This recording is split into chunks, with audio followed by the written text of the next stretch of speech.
Kontraksi ekonomi terbukti sudah 4 kuartal minus. Maka efek bulan Juli lockdown PPKM Jawa Bali di mana 70% peredaran uang nasional ada di sana untuk menahan laju pemaparan dibatasi gerakannya. Hal ini secara ekonomi pasti akan berpengaruh besar ke arah negatif lagi. Kita semua tahu strategi ekonomi tidak tumbuh baik selama ini. Pandemi gelombang pertama membuat minus 4 kuartal. Lalu pandemi gelombang kedua sedang kita bersama perangi saat ini. Entah apa yang terjadi dalam 2 kuartal ekonomi ke depan sisa tahun 2021 ini. Namun pemerintah tetap optimis bisa membuat ekonomi naik. Bahkan kalau tidak percaya akan dipanggil Pak Luhut. Sehubungan dengan yang tidak percaya akan mendapatkan penjelasan Pak Luhut, maka saya mengacungkan tangan tinggi-tinggi dan berkata dengan keras, Saya Pak, yuk ngobrol Pak, bagaimana strateginya dan akan lakukan apa Pak agar ekonomi tumbuh. Kalau ternyata jawabannya dengan investor asing masuk, itu bukan jawaban yang bikin kami semangat Pak, yang lain dong. Kalau dengan pinjaman hutang, itu juga bukan sesuatu yang baru.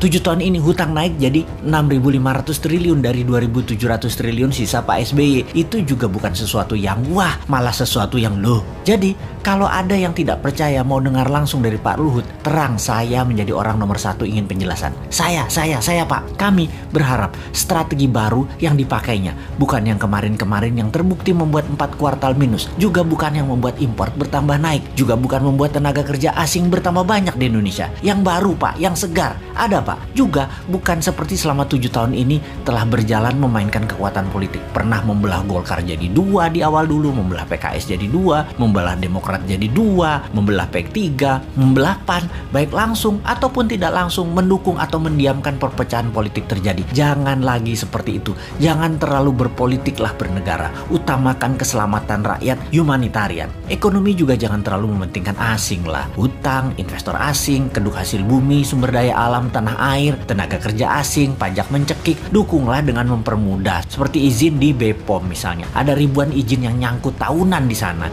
Juga berpihaklah dengan regulasi digital yang terbuka dan luas agar muncul startup unicorn atau dekakorn yang sampai saat ini nggak tumbuh-tumbuh lagi. Yang ada 5 unicorn itu juga produk sebelum 2014 kebanyakan. Bukan kebijakan selama 7 tahun berkuasa. Kalian belum membantu digital anak bangsa satu pun jadi unicorn karena kebijakan kalian. Mana janjinya? Ini hanya sedikit janji kampanye yang dipertanyakan generasi muda. Lalu ada mini lockdown Jawa Bali Juli ini. Akibatnya pasti melambat lagi 2 kuartal ke depan. Bisa minus lagi.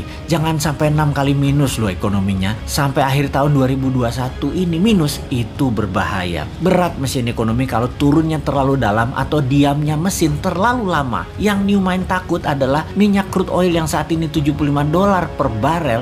Akhir tahun ini mendekati $100 per barel. Mati kita. Sudah dolar kurang jumlahnya di tanah air. Dagang pakai yuan. Sementara Amerika dan dunia Arab tetap petrodolar. Beri petrol ya pakai dolar. Lah kalau rupiah jadi 17.000 terhadap dolar karena perlu dolar dan dolar langka, nggak ada dolar masuk karena yuan yang masuk. Beli minyak 800.000 barel per hari pakai apa bayarnya? Apa mau Saudi dibayar pakai yuan? Ya enggak lah. Yuan belum multi currency. Baru 1,7% transaksi dunia yang pakai yuan. Cukup nekat sih analisa meyuankan transaksi dan tergantung satu negara Tiongkok mitra dagangnya, padahal Tiongkok bukan penyedia semua macam-macam kebutuhan, terutama kebutuhan energi. Cina nggak punya energi, Cina aja import. Berat nih kalau crude oil mendekati $100 per barelnya di akhir tahun 2021 ini. Di sisi lain, COVID mudah-mudahan melandai sejak akhir Juli ini. Semangat vaksin kita dukung kok bos.